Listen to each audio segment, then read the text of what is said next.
the lack of reliable and affordable broadband in rural townships within Nobles County was identified pretty early on. And so Neon teamed up with MVTV Wireless, and the reason why MVTV Wireless was such a good fit was because we already had access into many of those communities. We had to add a couple of access points, but once that need was identified, we knew we had to go there anyway. So it was a win-win for both partners. We were able to go into, is it 8 communities? 8 is what we ended up with, Yep, originally we were planning on 9. So the communities are listed down there at the bottom of and that's a sign.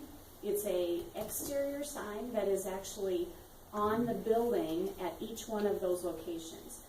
So within that township, there's no pre-qualification, there's no cost. Somebody would just come to whether it's a community center or a church, and they are required to register or create a user ID and password.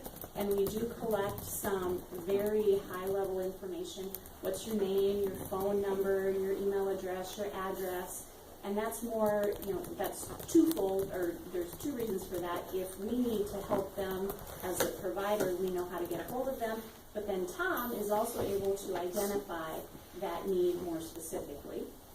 And so within the list there, some of the success stories have been like the Emmanuel Presbyterian Church. They were able to install a interactive projector.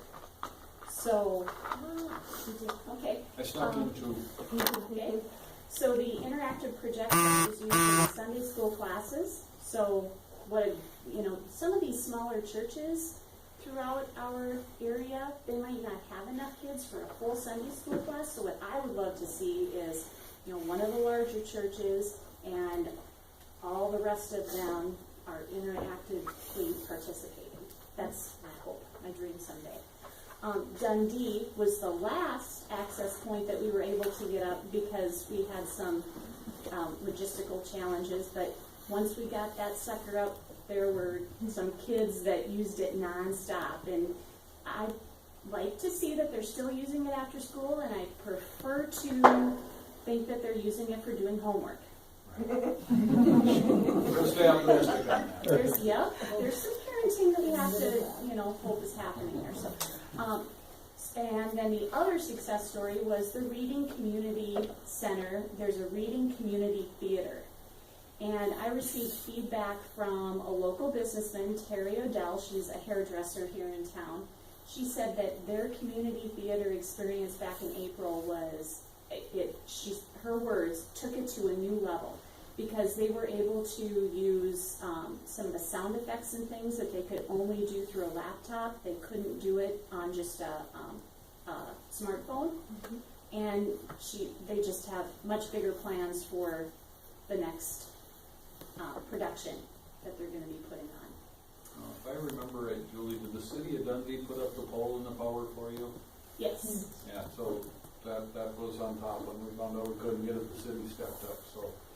And we also put a hop in, since we had some additional funds because we couldn't get that ninth location. We did put a hop into the fire station, and they are going to be adding a little extra room so that the kids can actually get into that room during the winter.